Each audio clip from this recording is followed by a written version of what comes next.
Okay, so guys, as I promised before, so we came up with the first lecture today, है ना? So हम पढ़ेंगे इस बार mechanics. So let's start with the mechanics part. और mechanics वैसे शुरू होता है काइनेमेटिक्स के साथ, but then again kinematics is a very mathematical chapter. So पहले मैं डील करना चाहता हूँ न्यूटन्स लॉज ऑफ मोशन के साथ, है ना? Because Newton's laws of motion are the most fundamental concepts of physics, है ना? जो भी न्यूटन साहब ने जितना किया था काम, है ना, accordingly we'll have to learn the concepts very well so that mechanics का कोई भी प्रॉब्लम हो हर किसी से सॉल्व हो जाना चाहिए, है ना? तो सबसे पहले हमको मैकेनिक्स का जो मोस्ट फंडामेंटल इक्वेशन बोला जाता है एफ नेट इक्वल्स एम है, उसको भी समझना होगा. वैसे ये मोस्ट फंडामेंटल है नहीं, मोस्ट फंडामेंटल अगर मैं बोलूँ तो वो हो जाता है tau D L by D T. ये बहुत ही बाद में आएगा रोटेशन में, है ना? But till we start studying rotation, वहां तक हम लोग क्या मान के चलेंगे, most fundamental equation of mechanics होगा एफ नेट इक्वल्स एम है. अभी if you are attending this lecture for the first time ever, suppose आप पहली बार फिजिक्स पढ़ रहे हो, तो आपको कौन सा चीज जो है क्लियर होना है, that thing has to be clear first, है ना? तो एफ नेट इक्वल्स एम है, ये जान लो आप कि सर ये सबसे फंडामेंटल इक्वेशन होने वाला है और इस पर्टिकुलर इक्वेशन से मेरा दुनिया का सारा प्रॉब्लम सॉल्व हो जाएगा, है ना? All the problems that should be our firm believe, है ना? तो न्यूटन साहब कभी गलत नहीं हो सकता है, that should be our that's what we must trust in, right? तो ये है. But before we get into that equation, before we get into F net equals m a, सबसे इंपॉर्टेंट चीज है हमको समझना है फोर्स एनालिसिस. एंटायर मैकेनिक्स में जो मेरे को हेल्प करेगा वो है फोर्स एनालिसिस, राइट? मतलब फोर्सेस क्या क्या लगता है सर, फोर्सेस के बारे में समझना. Once we understand the force analysis and the free body diagram, उसके बाद हम कोई भी एक्सरसाइजेस कर सकते हैं. जैसे मैं आपको पहले ही बताया कि सर मेरा अप्रोच ऑफ टीचिंग और आपका अप्रोच ऑफ लर्निंग जो रहेगा वो क्या रहेगा, ओनली थ्रू प्रॉब्लम्स, राइट? अब यहां पर आपको दुनिया भर का पब्लिकेशंस का सॉल्यूशंस मिल जाएगा, है ना? ऑन अ सीक्वेंस प्लेलिस्ट रहेगा, आप लोग चेक कर लेना. But before we get into the exercises, before we get into problem solving, we need to understand quite a few things before. वो जो फंडामेंटल चीज है वो है, सबसे पहले हमको समझना है फोर्स एनालिसिस. और जो नेक्स्ट लेक्चर होगा, बहुत ही शॉर्ट लेक्चर होगा, वो भी जैसे ये होगा, है ना, वो लेक्चर होगा based on free body diagram. So once we have this two basic concepts in our mind, तो we can solve any exercises in the world, है ना? तो कॉन्सेप्ट्स और डेवलप होता जाएगा. तो मेरा पहला हेडिंग रहेगा आज के लिए, आज का टॉपिक होगा सिर्फ फोर्स एनालिसिस, है ना? So will be dealing with force analysis as I mention before, कि हम लोग आज करेंगे force analysis, right? So force analysis में सबसे पहले आता है ग्रेविटेशनल फोर्स, है ना? सबसे फंडामेंटल फोर्स है out of the four forces that we have in this universe, है ना? तो अभी तक जितना पता है, मतलब ऐसा नहीं कि उतना ही होगा या उससे कभी होगा नहीं, हो भी सकता है, हमको नहीं पता. अभी तक जितना पता है उसमें से one of the most fundamental force वो क्या है, ग्रेविटेशनल फोर्स, है ना? एंड देन वी हैव उसी का जो ये सबसे फंडामेंटल है. उसके बाद all the rest of the forces are electrodynamic forces, है ना? इलेक्ट्रोमैग्नेटिक जो फोर्सेस बोला जाता है वो पढ़ा जाएगा बहुत बाद में. लेकिन just keeping all this concepts aside, मुद्दे का बात क्या है, बात यह है कि सर जो आपका मैकेनिक्स है, पूरा मैकेनिक्स एनएलएम से लेकर सेंटर ऑफ मास तक का, यहां पर हम लोग सिर्फ और सिर्फ इतना सा ही फोर्सेस के साथ डील करेंगे, ऑल दिस 5 फोर्सेस. और उसके बाहर जो भी फोर्स है सर वो फोर्स नहीं है. सो व्हेनेवर आई से फोर्स, आपका दिमाग में यही 5 फोर्सेस जो है स्ट्राइक करना चाहिए. सबसे पहले हो गया धरती माता का प्यार, वो होता है ग्रेविटेशनल फोर्स. उसके बाद आ गया नॉर्मल रिएक्शन, उसके बाद आ गया tension, and then we have spring and then friction. अगर ये 5 फोर्सेस का कॉन्सेप्ट आपका अगर क्लियर है तो आप दुनिया का कोई भी प्रॉब्लम सॉल्व कर सकते हो. इट डजंट मैटर कौन सा चैप्टर से क्या सवाल है ना? बिकॉज ये सबको हमको रिलेट करना है F net equals m a के साथ. That is our sole aim, right? That's it. Clear है ये? बट ये जो फ्रिक्शन है, it's a very special force जिसके लिए मैं एक लेक्चर कंप्लीटली डेडिकेट करूंगा. So today's lecture won't be including friction in particular, but we'll have to explain and learn these 4 types of forces. तो फोर्स एनालिसिस में हमको इतना सा ही सीख लेना है. एंड लास्ट में आपको बता के जाऊंगा मैं आज कि sir physics as a whole होता क्या है, मैकेनिक्स अगर आपको सही करना है, मैकेनिक्स अगर बहुत ही अच्छे से आपको लर्न करना है, सॉल्व करना है problems, so what are the fundamental concepts we must remember, all those things I will tell you, है ना? तो पहला आपका हेडिंग जाएगा gravitational force. So we'll start with the first analysis, ये फर्स्ट एनालिसिस किसका होगा सर? ग्रेविटेशनल फोर्स का होगा, है ना। So this is what we are talking about today.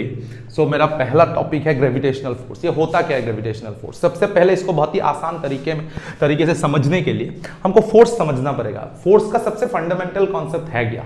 तो if you go through the NCERT of class 9 even then you will realize, उसमें एक बहुत ही ब्यूटीफुल लाइन लिखा है, वो सच्चाई है फोर्स के बारे में, and that is the only correct definition, है ना। हमको dp by dt, rate of change of momentum वगैरह सर वो सब बाद में आएगा, है ना, will get to that later on. But in order to develop our fundamental concepts we need to understand the most basic statement about force. सबसे basic statement क्या है फोर्स के बारे में? A force is either a push और अ पुल। यहां पर मैंने लिखा force is just a push और अ पुल, है ना। ये पुश होना था, पुल हो गया, sorry for that, it happens, right. Okay, चलो, तो जो भी मैं फोर्स पढ़ूंगा पूरा मैकेनिक्स में, जो भी फोर्स एनालिसिस चलेगा, वो पूरा फोर्स एनालिसिस में all the forces either push होगा नहीं तो पुल होगा, any one among this two, right. तो forces would be divided accordingly, तो उसके बाहर कुछ भी नहीं हो सकता है ना। तो अब आप बोल सकते हो कि सर, आप बोल रहे हो कि सर 5 ही फोर्स है, हमने तो पूरा मैकेनिक्स पढ़ लिया, उधर आपका सेंट्रीफ्यूगल फोर्स आ गया, सुडो फोर्स आ गया। सर वो सब जो सेंट्रीफ्यूगल फोर्स आप पढ़ते हो, सुडो फोर्स पढ़ते हो, जो भी कॉरियोलिस पढ़ते हो, sir this forces are imaginary forces, और मैं उसको फोर्सेस बोलना भी मानता नहीं हूं, क्योंकि these are just mathematical correction to make Newton's law valid, those are not real forces. Clear है? तो वो सब के बारे में जैसे ही प्रॉब्लम्स आएगा हम लोग करेंगे, उसका एप्लीकेशन में दिखाऊंगा, आपको समझ में सब कुछ आ ही जाएगा। लेकिन व्हेनेवर आई से फोर्स, व्हेनेवर आई से रियल फोर्स, आपके पास 5 ही फोर्स है, फिर से मैं रिपीट कर रहा हूं। पहला है ग्रेविटेशनल फोर्स, दूसरा normal reaction, tension, spring and friction. अभी ये जो नॉर्मल रिएक्शन है, ये जो टेंशन है, स्प्रिंग है ना, दिस 3 फोर्सेस मैं उसको बहुत ही एक स्पेशल कैटेगरी में डालता हूं, है ना। उन सबको मैं फोर्स के बजाय मैं बोलता हूं they are reaction forces. Very important, ये बहुत ही इंपॉर्टेंट स्टेटमेंट है, रिएक्शन फोर्सेस। अभी जब मैं अभी एनालिसिस करने वाला हूं, उस एनालिसिस में इसका, इस लाइन का मैं डिटेलिंग करूंगा। वो जो फोर्सेस है, नॉर्मल हो गया, टेंशन हो गया, स्प्रिंग हो गया, दोज आर रिएक्शन फोर्सेस। अभी रिएक्शन होता क्या है हम लोग समझेंगे आज, है ना। But before that just like to include gravitational force for now.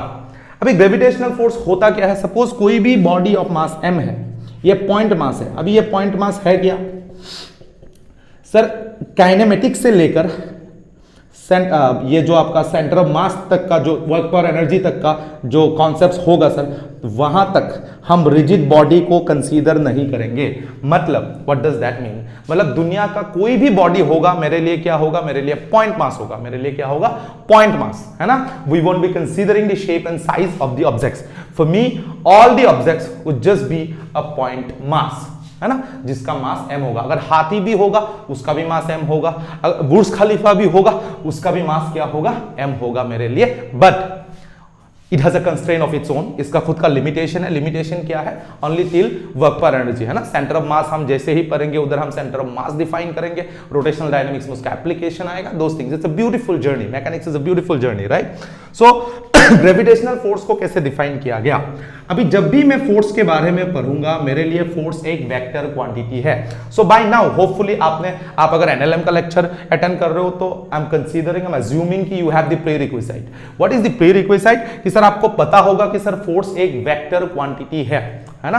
अगर वेक्टर क्वांटिटी है तो क्या क्या चीजें इंपॉर्टेंट है वेक्टर में? मैग्नीट्यूड और डायरेक्शन।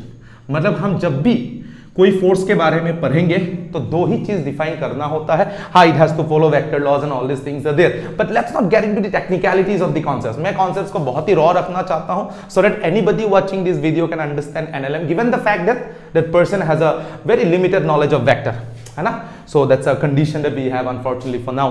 बट फोर्स 2 ही चीज हम देखेंगे, एक है मैग्नीट्यूड, दूसरा डायरेक्शन। मैग्नीट्यूड होता क्या है? कोई भी चीज having a numerical value and its unit.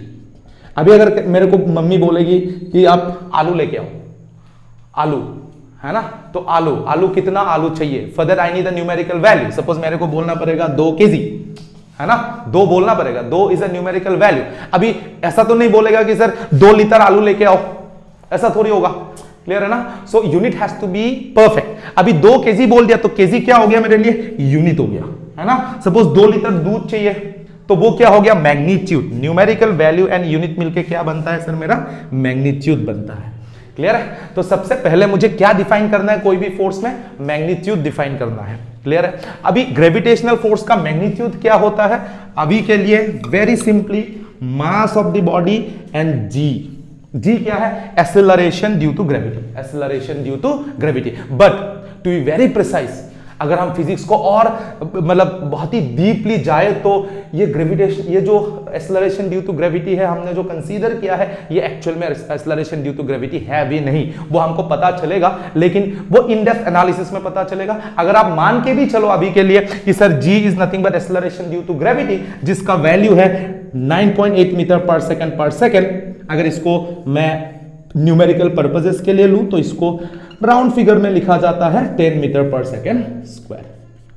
Clear है? तो इसका वैल्यू ये है, तो हमको मान के चलना है अभी के लिए। हमको नहीं पता, हमको बहुत ही ज्यादा डीप एनालिसिस करना भी नहीं है सर, हमको जेई क्रैक करना है, हमको नीट क्रैक करना है, दैट्स इट। क्लियर है? वही हम लोग का एजेंडा रहना चाहिए। तो उसके लिए सिर्फ इतना जान लेना इनफ है कि सर ये जो जी है this is nothing but acceleration due to gravity. Acceleration due to gravity जिसका वैल्यू है 10 मीटर पर सेकेंड स्क्वायर। अभी m क्या है? मास ऑफ द बॉडी। सपोज मेरा मास है 5 केजी, किसी का मास 10 केजी, किसी का मास 30 केजी। क्लियर? तो ये जो है mg, ये क्या हो गया सर? ये हो गया magnitude of gravitational force. Clear है? सपोज मेरा 2 केजी है तो मेरे पे कितना लगेगा वैल्यू? 2 into 10, बिकॉज जी का वैल्यू मैं क्या लूंगा हमेशा? 10। तो ग्रेविटेशनल फोर्स जो मेरे पे लगेगा वो कितना हो जाएगा sir? Mass into g. If my mass is 2 kg then g would be 10, then 2 into 10 is 20। Hopefully उतना तो एरिथमेटिक सबको आता होगा, है ना?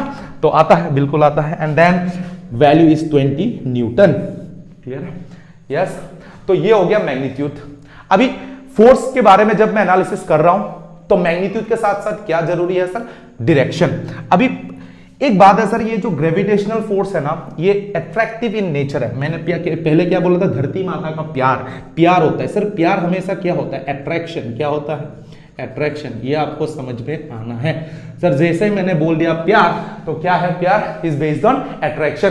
People have to get attracted to each other. तो ये जो धरती माता का प्यार है जो हमेशा अट्रैक्टिव नेचर का है। किस नेचर का? अट्रैक्टिव नेचर का है। So it will always attract everybody, everything towards the centre of earth, towards the centre of earth.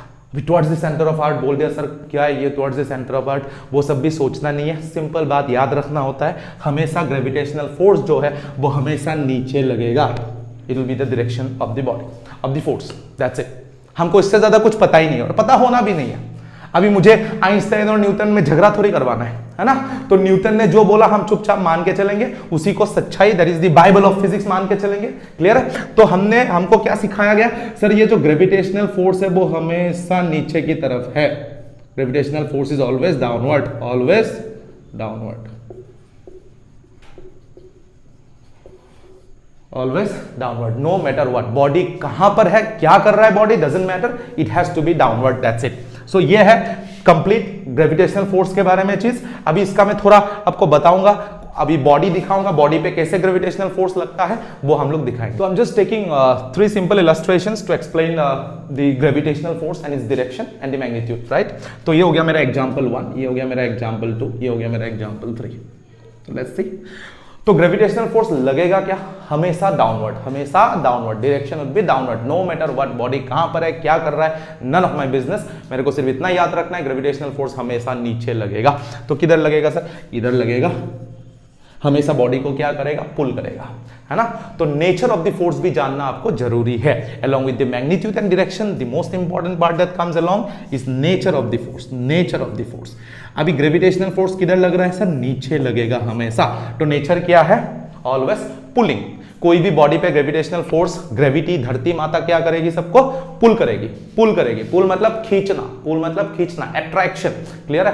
तो हमेशा पुल करेगी। तो इस ब्लॉक ऑफ मास एम को हमेशा वो नीचे की तरफ पुल करेगी। इसका डायरेक्शन हमेशा नीचे है, मतलब gravitational force will be always acting downward and attracting all the bodies, pulling all the bodies. अभी इस बॉडी को पुल करना है, अभी ऐसा लटक रहा है, ग्रेविटी को थोड़ी पता बॉडी कैसे लटक रहा है, ग्रेविटी को उतना पता है कि सर नीचे खींचना है, नीचे खींचना है। तो सिंपली चुपचाप mg नीचे, क्लियर है? अभी ये बॉडी सर वॉल में वर्टिकली है, ये हॉरिजॉन्टली था, कोई दिक्कत नहीं, ग्रेविटी को वो सब मालूम नहीं है, ग्रेविटी को सिर्फ उतना मालूम है अपना काम करना होता है, हमेशा नीचे पुल करेगी। That's it, this are very simple illustrations because FBD जो नेक्स्ट लेक्चर होगा that will be on free body diagram. तो फ्री बॉडी डायग्राम में आपको अलग अलग एनालिसिस लिया जाएगा, उस पर आपका और क्लियर होता जाएगा। But these are the basics you must know about gravitational force, है ना? हमेशा नीचे की तरफ, नेचर क्या है? पुलिंग, हमेशा पुल करेगी नीचे की तरफ, डाउनवर्ड डाउनवर्ड, दैट्स इट, है ना? और mass of the body, magnitude क्या होगा? Mass of the body, and ji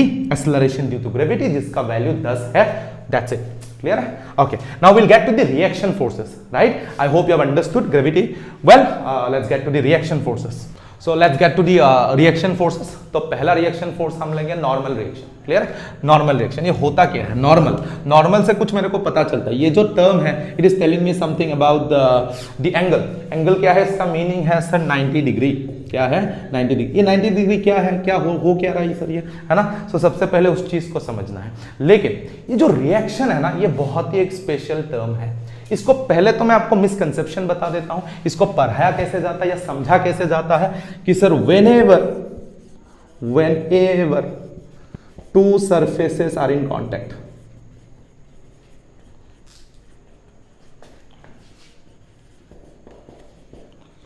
normal x,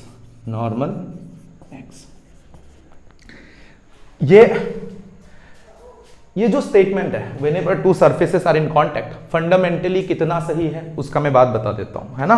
तो whenever two surfaces are in contact, normal acts. अभी होता ये कि इसकी क्या मीनिंग है इसका, देखिए सबसे पहले मैं आपको कांटेक्ट सरफेस क्या होता है उसको समझाता हूं। ये मेरा बॉडी ए है, ये मेरा ग्राउंड है, this is body A and this is ground, है ना? This is body A and this is ground. अभी देखिए बॉडी का एक सरफेस है, ये वाला सरफेस, ग्राउंड का सरफेस ये है। अगर मैं दोनों को टच करवाऊं तो ये दोनों किस में आ गया? कांटेक्ट में आ गया। तो ये जो सरफेस है इन दोनों को, तो क्या हो गया? ये वाला मेरा कांटेक्ट सरफेस हो गया, कॉमन सरफेस जो हो गया दोनों का कांटेक्ट, दोनों का टच का, उसी को हम क्या बोलते हैं? Contact surface. पहला तो वो समझना है आपको, है ना? तो अभी normal whenever two surfaces are in contact, normal acts, उस स्टेटमेंट से मैं कितना एग्री कर पा रहा हूं? मैं उतना ज्यादा तो एग्री नहीं कर पा रहा हूं, बिकॉज मेरे को क्या लगता है सर, अभी मैं दो बॉडी को अगर कांटेक्ट में रखूं, देखिए ग्राउंड के साथ एक कांटेक्ट है वो सही है, लेकिन सपोज मैंने ऐसा रख दिया बी, ये बॉडी ए है और ये बॉडी बी है। अभी यहां पर कितना कांटेक्ट है? अगर मैं बहुत ही लॉजिकली देखूं तो यहां पर कांटेक्ट मेरे को कितना दिख रहा है? ए, ये मेरा ग्राउंड है, तो ग्राउंड के साथ कांटेक्ट में है, यहां पर ये एक कांटेक्ट सरफेस हो गया, ये एक कांटेक्ट सरफेस हो गया। बी ग्राउंड के साथ यहां पर कांटेक्ट है, तो ये एक कांटेक्ट सरफेस हो गया, है ना? और ए बी के साथ कांटेक्ट में है, तो ये एक कांटेक्ट सरफेस हो गया, है ना? अभी ये नॉर्मल रिएक्शन, नाम ही नॉर्मल रिएक्शन है, मतलब सर ये जो फोर्स है, ये फोर्स हमेशा 90 डिग्री पे लगेगा।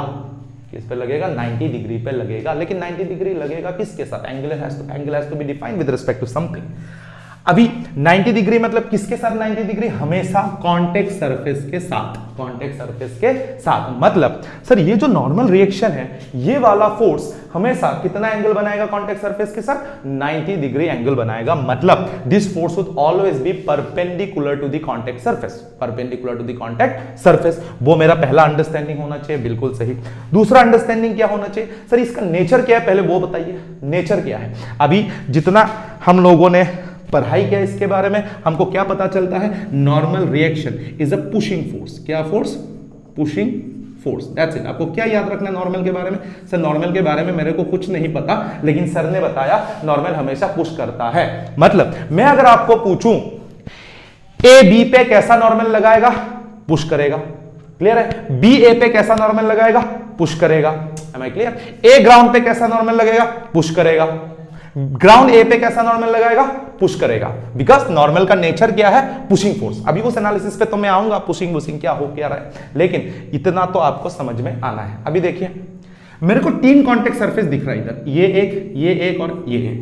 क्लियर है? तो वो देखते हैं सबसे पहले। कैसा लगेगा, डायरेक्शन क्या होगा, डायरेक्शन क्या होगा सर, नॉर्मल रिएक्शन का डायरेक्शन होता है हमेशा perpendicular to the contact surface. Perpendicular to the contact surface देखते हैं, पहला ये हो गया कांटेक्ट सरफेस। तो ग्राउंड इस पे सपोज नॉर्मल लगाया तो कैसा लगाएगा, 90 डिग्री पे लगाएगा। मैंने पूछा ग्राउंड को, पूछा ग्राउंड ब्रो बताओ तो कितना नॉर्मल लगा रहा है ए पे, ग्राउंड क्या बोलेगा, सर मुझे पुश करना है बिकॉज मुझे नॉर्मल लगाना है। नॉर्मल का वो नेचर है, क्या करता है, हमेशा पुश करता है। तो normal would be pushing a at an angle 90, at an angle 90। अगर मैं ए को पूछूं ब्रो तू बताओ तू कितना नॉर्मल लगाएगा ग्राउंड पे, ये बोलेगा मैं भी पुश करूंगा यार। अब इसका मैग्नीट्यूड पे मैं नहीं आ रहा हूं, मैं बात करूंगा एक्शन रिएक्शन पेयर पे बहुत ही बाद, है ना, वो सब आपका आएगा, don't worry about all those things. अभी आपको सिर्फ नॉर्मल का मैं डायरेक्शन समझा रहा हूं और नेचर समझा रहा हूं। अभी मैं बी को पूछा, बी ब्रो तू बताओ ग्राउंड पे किधर लगाएगा, बी बोल रहा है कि सर मैं पुश करूंगा। चलो कोई बात नहीं, 90 डिग्री होना है, सरफेस ऐसा है तो ये एंगल 90 हुआ तो ऐसा लग रहा है।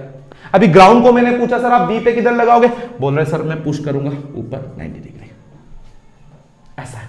सपोज मैंने अभी लगेगा नहीं लगेगा वो बात का बात है, उस पर तो मैं आऊंगा, लेकिन सर ये ए और बी, ए को मैंने पूछा तू क्या करेगा बी को, ए बोलता सर मैं पुश करूंगा, लगा दिया, पुश कर रहा है, पुश कर रहा है, पुश पुल करना इधर लाना होता, पुश कर रहा है तो इधर। तो बी को पूछा, बी बोल रहे सर मैं भी पुश करेगा। क्लियर। अभी एक्शन रिएक्शन पेयर बोल बोल के इसको बहुत ही कंफ्यूज किया जाता है, मत सोचो उस सब के बारे में, सिंपल बात है सर, पुशिंग फोर्स है, पुश करेगा हमेशा एक दूसरे को, दैट्स इट। क्लियर है। तो ये हो गया नॉर्मल का अंडरस्टैंडिंग। लेकिन सर मैं वो जो रिएक्शन टर्म है ना उसको मैं थोड़ा समझाना चाहता हूं, so that you will understand this particular statement. इस पर्टिकुलर स्टेटमेंट पे क्या कमी है और क्या फंडामेंटली इसमें गलती है, उस चीज को हम देखेंगे। अभी देखो यहां पर फिर से I take this example, I am just rubbing it for a while, I just take this example again. Clear है। अभी देखो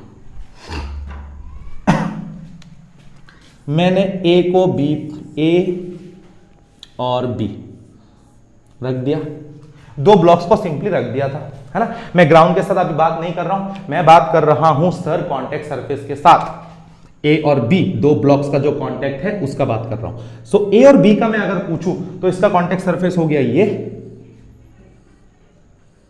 ये कॉन्टेक्ट सरफेस हो गया। अभी ए और बी चुपचाप बैठा हुआ था, कोई दिक्कत नहीं था, है ना।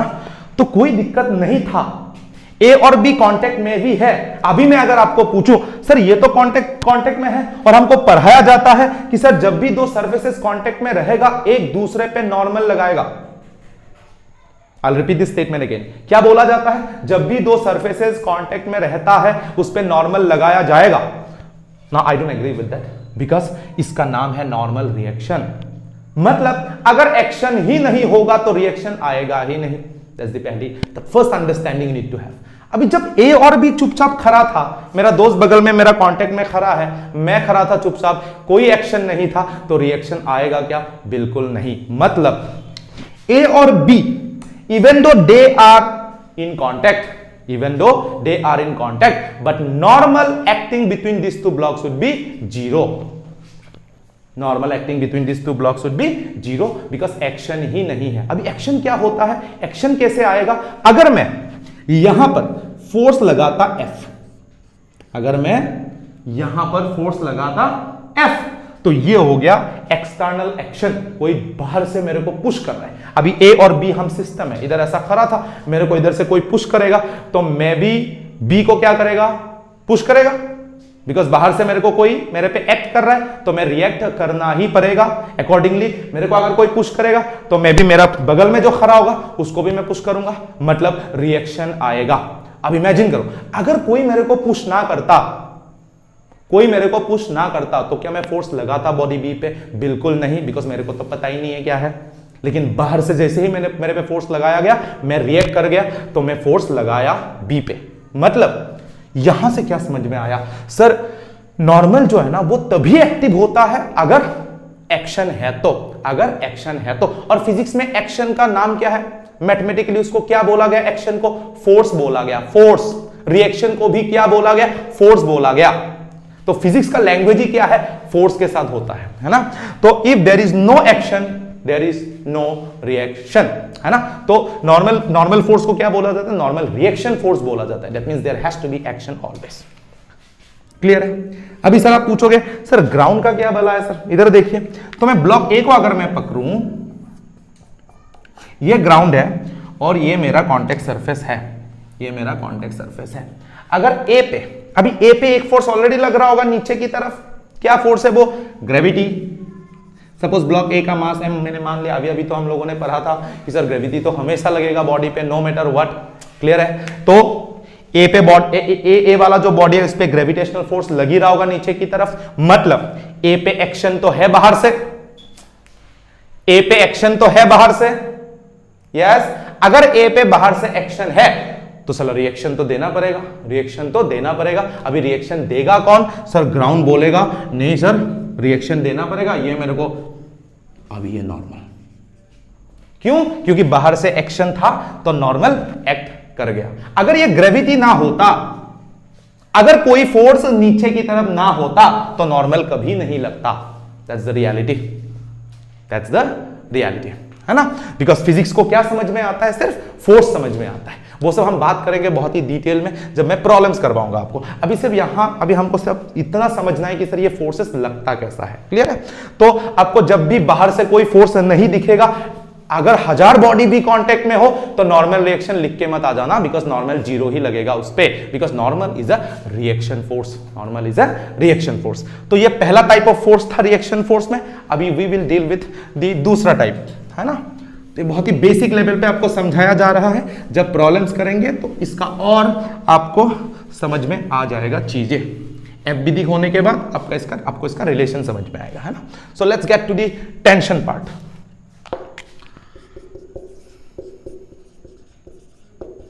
टेंशन, ये टेंशन अभी लगता क्या है, लगता कैसे है, कब है? देखिए, whenever there is a string, tension x, whenever there is a string, tension x। फिर से tension x is a wrong statement for me, because आपको मैंने अभी अभी बताया था ये टेंशन भी कैसा फोर्स है सर? Reaction force. कैसा फोर्स है? Reaction force. मतलब there has to be action, only then there will be reaction. मतलब मैं बोलूंगा इसको सर टेंशन रिएक्ट्स, अगर मैं टेंशन रिएक्ट्स बोलता हूं तो चीजें जो है और बहुत ही ज्यादा क्लियर होता है, क्लियरली आपको समझ में आएगा। मतलब सर जब तक बाहर से कोई फोर्स लगा नहीं रहा हो तो टेंशन भी डिस्टर्ब नहीं होगा, तो टेंशन रिएक्ट करेगा ही नहीं। मतलब फॉर एग्जांपल ये ब्लॉक ए है, ब्लॉक बी है, मैं सिंपली बांध के रख दिया, I am not applying force either on B और ए, कहीं पर भी मैं फोर्स नहीं लगा रहा हूं, मतलब कहीं पर मैं एक्शन नहीं कर रहा हूं, तो टेंशन नहीं लगेगा, because tension is also a reaction force. लेकिन टेंशन कब लगेगा? जब सपोज मैं बी को फोर्स एफ दे के पुल कर रहा हूं फोर्स एफ दे के पुल कर रहा हूं तो टेंशन विल रिएक्ट। अभी उसका नेचर क्या है? अभी टेंशन का नेचर है पुलिंग। टेंशन का नेचर क्या है? पुलिंग। धरती माता का प्यार, ग्रेविटेशनल फोर्स का नेचर क्या था? पुलिंग। नॉर्मल का नेचर क्या था? पुशिंग। टेंशन का नेचर क्या है? पुलिंग। मतलब कोई भी बॉडी पे अगर टेंशन रिएक्ट करेगा तो कैसे करेगा? By pulling, by pulling. मतलब टेंशन यहां पर कैसे रिएक्ट करेगा? पुल करेगा बी को, बी को क्या करेगा? पुल करेगा इधर, मतलब इधर। डायरेक्शन कैसा? Always along the string, always along the string, along the string. बहुत ही फंडामेंटल वे में मैं आपको बता रहा हूं फोर्सेस के बारे में and the nature of forces. Clear है? तो ये जो फोर्स है, अभी टेंशन का नेचर क्या है? पुलिंग है। तो कोई भी बॉडी पे अगर टेंशन लगेगा तो हमेशा पुल करेगा, दैट्स द रियलिटी। तो बी पे टेंशन, तो ए को क्या करेगा टेंशन? फिर से सर पुल ही करेगा होगा, पुल करेगा, बिल्कुल क्लियर है। बट मैं अगर ये एफ ना देता, अगर मैं एफ ना देता तो स्ट्रिंग सर एक्टिव होता ही नहीं, स्ट्रिंग को पता चलता ही नहीं कि सर ए और बी नामक कोई ब्लॉक उसको बांध के रखा है, सर स्ट्रिंग को पता चलता ही नहीं। व्हाई? बिकॉज हम लोग लेते हैं मासलेस स्ट्रिंग। अभी मासलेस स्ट्रिंग का कॉन्सेप्ट क्या है अभी वो सब हम सीखेंगे स्ट्रिंग कंस्ट्रेंट में, so don't worry about that. अभी सिर्फ मेरा गोल ये है आज का लेक्चर में कि सर आपको नेचर ऑफ फोर्सेस पढ़ाना है, फोर्सेस लगता कैसे है, दैट्स इट। क्लियर है? अभी अगर मैं एक्शन ना देता तो टेंशन भी रिएक्ट ना करता। तो I'll just take the next example and the last example, है ना?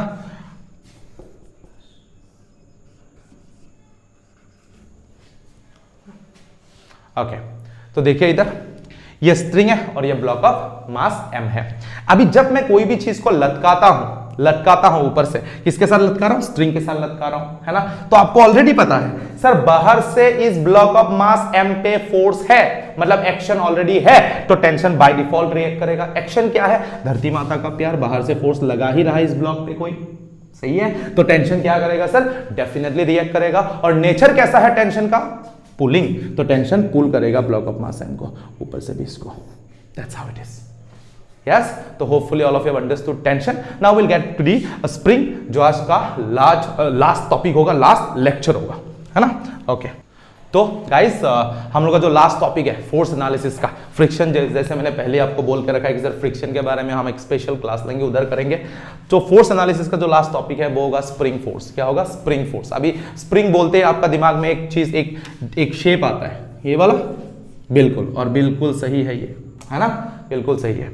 अभी सर अभी एक बात इमेजिन कीजिए, मैं क्या बोल रहा हूं, ये जो फोर्स है स्प्रिंग फोर्स, ये भी one type of reaction force है, रिएक्शन फोर्स है, बिल्कुल। अगर कोई एक्शन नहीं होगा तो ये फोर्स को भी पता ही नहीं चलेगा कि सर इसके साथ ब्लॉक है, वॉल है, क्या है, स्प्रिंग को पता ही नहीं चलेगा, है ना। बिकॉज हम लोग जो भी चीज देख रहे हैं, जो भी चीज मैकेनिक्स में देखेंगे, सबको फोर्स के पर्सपेक्टिव से ही देखना पड़ेगा। व्हाई? बिकॉज फिजिक्स को सिर्फ फोर्स समझ में आता है, there is no other language of physics. Clear है? तो हमको फोर्स एक बार देखना आ गया तो सर फिजिक्स ऐसा आपके सामने झलकेगा, पूरा जवाब, पूरा आंसर, है ना। उसके बाद सिर्फ थोड़ा बहुत गुड प्रॉब्लम्स, कॉम्प्लेक्स प्रॉब्लम्स का प्रैक्टिस कर लेना होता है ना। But before that we need to understand the fundamentals clearly. तो let's get to the last topic for today, will be spring. अभी देखो, ये ब्लॉक ऑफ मास m है। अब खुद सोचिए, मैंने नॉर्मली ब्लॉक m और एक स्प्रिंग को रख दिया, सिंपल है। तो सर क्या होगा? स्प्रिंग फोर्स एक्टिव होगा क्या? बिल्कुल नहीं, because there is no action, there is no. आप बोल सकते सर इस पे ग्रेविटी तो लग रहा है, हाँ लग तो रहा है, लेकिन ग्रेविटी नीचे लग रहा है, तो इस कॉन्टेक्ट सरफेस के वजह से बॉडी पे नॉर्मल तो लगेगा, बिल्कुल सही। लेकिन सर स्प्रिंग के अलोंग, मतलब स्प्रिंग किधर है? हॉरिजॉन्टल डायरेक्शन में है, तो हॉरिजॉन्टल डायरेक्शन के along is there any force acting, is there any action on the block of mass m? बिल्कुल नहीं। तो यहां पर स्प्रिंग फोर्स क्या हो गया सर? बिल्कुल zero, because spring is a reaction force. React तभी करेगा अगर एक्शन होगा तो। Am I clear? लेकिन इसी को मैं वर्टिकली अगर लटकाता ब्लॉक ऑफ मास m को स्प्रिंग के साथ, तब क्या होता सर? धरती माता का प्यार देखिए, नीचे तो हमेशा ब्लॉक पे लग रहा होगा, नेचर क्या है? पुलिंग का, तो पुल कर रही होगी वो, है कि नहीं। मतलब अभी इस सिस्टम में स्प्रिंग अभी वर्टिकल है, तो वर्टिकल डायरेक्शन में बाहर से एक्शन तो है, तो स्प्रिंग क्या करेगी? रिएक्ट करेगी। क्या करेगी? रिएक्ट करेगी। अभी इसका जो रिएक्शन है ना, जैसे नॉर्मल का रिएक्शन हमेशा कैसा था? पुशिंग था। टेंशन का रिएक्शन हमेशा कैसा था? पुलिंग था। अभी स्प्रिंग का जो रिएक्शन है ना, वो एक कंडीशन पे डिपेंड करता है। दो ही कंडीशन है स्प्रिंग का। मतलब अब एक स्प्रिंग इमेजिन कीजिए ऐसा, इधर मैं स्प्रिंग को कंप्रेस कर सकता हूं, मतलब इसको दबा सकता हूं, नहीं तो स्प्रिंग को मैं क्या कर सकता हूं? एक्सटेंड कर सकता हूं। दो ही कंडीशन है स्प्रिंग का। तो इन दिस टू कंडीशंस, अगर मैं कंप्रेस करूं तो नेचर ऑफ द फोर्स अलग है, अगर मैं एक्सटेंड करूं तो नेचर ऑफ द फोर्स बिल्कुल अलग। क्लियर है? अभी इन दिस केस क्या हो रहा होगा? अभी वो एक्सटेंशन या कंप्रेशन किस पे डिपेंड करेगा? एक्शन पे। अभी मैं अगर लॉजिकली, अब हमको फिजिक्स आता भी नहीं है, कोई भी नॉर्मल इंसान को पूछूं ये ब्लॉक ऑफ मास m पे एक्शन क्या कर रहा है, धरती माता का प्यार क्या कर रही होगी? इस ब्लॉक ऑफ मास m को पुल कर रही होगी। यस, पुल कर रही होगी, मतलब ये जो स्प्रिंग है वो एक्सटेंड हो गया होगा। यस, क्या हो गया होगा? एक्सटेंड हो गया होगा। तो जब भी एक्सटेंशन होता है, स्प्रिंग का जो नेचर होता है वो हमेशा पुलिंग होता है। क्या होता है? पुलिंग। मतलब स्प्रिंग जो है अभी क्या करने लगेगी? पुल करने लगेगी। अगर इस ब्लॉक ऑफ मास ये नीचे गया तो इसको क्या करेगी? स्प्रिंग पुल करेगी। मैग्नीट्यूड क्या है? kx। अभी मैग्नीट्यूड वगैरह पे हम लोग आएंगे, प्रॉब्लम्स के साथ आएंगे, डोंट वरी। मैं अभी के लिए क्या लिख दिया? kx। x क्या होता है? एक्सटेंशन होता है, कितना बॉडी नीचे गया, और k है spring constant. All those things will get to know, you just have to understand the force first, है ना। Hopefully have understood. अभी क्या हो गया? यहां पर क्या हो रहा था? Block of mass m extend हो रहा था। क्लियर है? एक्सटेंड हो रहा था तो नीचे जा रहा था, तो स्प्रिंग फोर्स क्या हो गया? पुलिंग नेचर का हो गया। अभी मैं इसी को हॉरिजॉन्टली इमेजिन करता हूं, है ना। Let's imagine this entire situation horizontally now, लेकिन मैं अभी बाहर से फोर्स लगाऊंगा, ब्लॉक ऑफ मास। क्लियर है? अभी ये स्प्रिंग कांस्टेंट K है, अभी मैंने बाहर से फोर्स लगाया F, बाहर से क्या फोर्स लगाया मैंने F, अभी एक्शन है, बाहर से जैसे ही एक्शन है तो क्या फोर्स रिएक्ट करेगा, यस, बिकॉज स्प्रिंग फोर्स क्या है, एक रिएक्शन फोर्स है, spring force is a reaction force. अभी मैं ये नॉर्मली था, अभी बाहर से इसको पुश किया, मतलब ये स्प्रिंग क्या हो जाएगा, कंप्रेस हो जाएगा सर, कंप्रेस हो जाएगा, कंप्रेस हो जाएगा, कितना डिस्टेंस, कुछ एक्स डिस्टेंस हुआ होगा। तो जब भी कंप्रेशन होगा, जब भी कंप्रेशन होगा, जब भी कंप्रेशन होगा, तब नेचर ऑफ द फोर्स क्या हो जाएगा, पुशिंग, क्या हो जाएगा, पुशिंग। ये बहुत ही स्पेशल केस है। जब स्प्रिंग एक्सटेंड हो रहा था तब नेचर ऑफ द फोर्स क्या था, पुलिंग। जब कंप्रेस हो रहा है नेचर ऑफ द फोर्स क्या हो गया, पुशिंग। मतलब अभी kx इस ब्लॉक को क्या करेगा, पुश करेगा, पुश करेगा तो किधर लगाएगा फोर्स, इधर, यस। तो जब आप नेचर को एनालाइज करते हो ना अच्छे से, आपका डायरेक्शन ऑफ फोर्स कभी भी गलत नहीं हो सकता है, यस। और कंक्लूजन क्या है सर, स्प्रिंग फोर्स भी हमेशा अलोंग द स्प्रिंग ही लगेगा, जैसे tension force along the spring लगता था, स्प्रिंग फोर्स भी क्या लगेगा, अलोंग द स्प्रिंग ही लगेगा। And I hope you have understood the nature. अभी सर इस पे बहुत आपको बोल दिया जाएगा, सर स्प्रिंग का नेचर होता है हमेशा मिड पॉइंट पे रहना, हमेशा इक्विलिब्रियम पे, नेचुरल लेंथ पे रहना, इसीलिए ये होता है, वो होता है, पुशिंग होता है, पुलिंग होता है। या will get to those concepts also. But suppose आपको कुछ नहीं पता, आपको सिर्फ फोर्स पता है, सर कैसे लगता है, कैसे नहीं लगता है, this is the most fundamental analysis. Clear है? So this is what we had for today. तो ये है मेरा force analysis for you guys. So this is the first lecture of physics school and I welcome you all once again, है ना। And from now every day will be getting videos. अभी next lecture जो होगा वो FBD पे होगा। जैसे ही वो दोनों वीडियो खत्म हो जाएगा उसके बाद will directly get into exercises, because that will be my mode of teaching and that will be your mode of learning. पहली बार भी सीख रहे हो तब भी काम में आएगा, रिवीजन भी कर रहे हो तब भी काम में आएगा, कोई भी पॉइंट पे हमेशा काम ही आने वाला है। That's my promise to you all. Okay, so that's it for today. और ये जो ओवरऑल फिजिक्स क्या है उसके बारे में हम लोग नेक्स्ट वीडियो में बात करेंगे। Thank you so much guys.